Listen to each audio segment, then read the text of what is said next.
میری دوسری گزارش، میرے مسلمان دوستو، ہم حضور علیہ الصلوۃ والسلام کا کلمہ پڑھنے والے کلمہ گو مسلمان ہیں۔ جس طرح سے ہمارا تعلق مسجد کے ساتھ ہونا بہت ضروری اور لازمی ہے، اسی طرح ہمارا تعلق اللہ کے کلام قرآن مجید سے ہونا بھی لازمی اور ضروری ہے۔ ایک مسلمان ہوں، کلمہ لا الہ الا اللہ پڑھنے والا ہوں، میرے نزدیک اس کے لیے کوئی گنجائش نہیں کہ وہ کہے مجھے قرآن پڑھنا نہیں آتا۔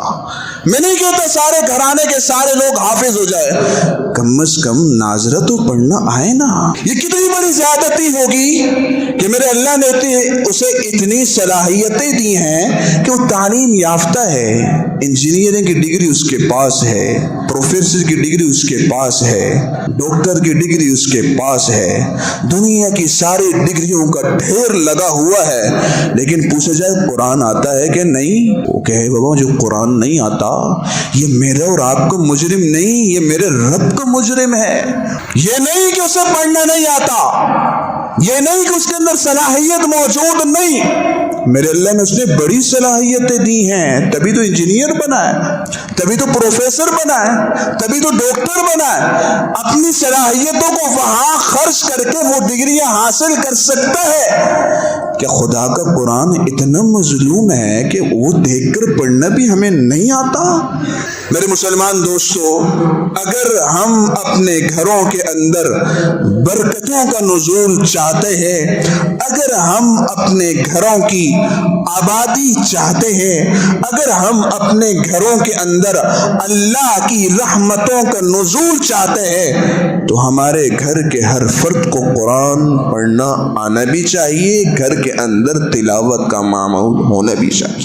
آج ہم نے سمجھ رکھا ہے کہ گھر کی آبادی بہترین فرنیچر سے ہے، گھر کی آبادی بہترین روغن اور رنگ سے ہے۔ آج ہم نے یہ سمجھ رکھا ہے کہ گھر کی آبادی اس کے اندر اے سی لگا دینے سے ہے۔ آج ہم نے یہ سمجھ رکھا ہے کہ گھر کی آبادی گھر کے اندر تمام آسائشوں کا سامان رکھ دینے سے ہے۔ لیکن میرے مسلمان دوستو، حضور علیہ الصلوۃ والسلام نے گھر کی آبادی کچھ اور بتلایا ہے۔ حضور علیہ الصلوۃ والسلام نے ارشاد فرمایا، وہ گھر ویران گھرانے کی مانند ہے جس گھر میں اللہ کے کلام کی تلاوت نہ ہوتی ہو۔ آج ہم سوچ لیں، آج ہم پریشان ہیں، گھریلو پریشانیوں کے اندر ہو، معاشی پریشانیوں کے اندر ہو، یا دیگر بیماریوں کی پریشانی کے اندر ہو۔ میرے مسلمان دوستو، اگر ہم غور و فکر کریں، بنیاد پر جا کر اگر ہم سوچیں تو وہ یہی ہے کہ ہمارے گھروں کے اندر سے قرآن کی تلاوت کا معمول اٹھ چکا ہے، قرآن کی تلاوت کا معمول اٹھ چکا ہے۔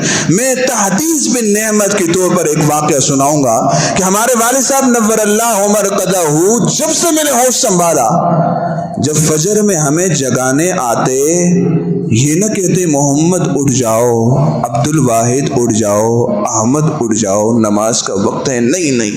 والد صاحب کا معمول تہجد میں اٹھنے کا تھا، اس وقت سے قرآن کی تلاوت کرتے، لیکن جیسے ہی نماز کا وقت قریب ہوتا، والد صاحب ہمارے قریب آ جاتے، زور زور سے قرآن کی تلاوت کرتے، زور زور سے۔ صبح جب آنکھ ہماری کھلتی، ہم ہوش سنبھالتے، سب سے پہلی آواز ہمارے کانوں میں جو پڑتی وہ قرآن کی تلاوت کی ہوتی تھی۔ میرے مسلمان دوستو، آج اگر ہم اپنی اولاد کی کامیابی چاہتے ہیں، ہم اپنی اولاد کو قرآن سنائیں، گالیاں نہ سنائیں، بد دعائیں نہ دیں، قرآن سنائیں۔ مستقبل کے اندر یہی اولاد ہوگی آپ کے لیے، آپ کا نام روشن کرنے کا سبب بنے گی۔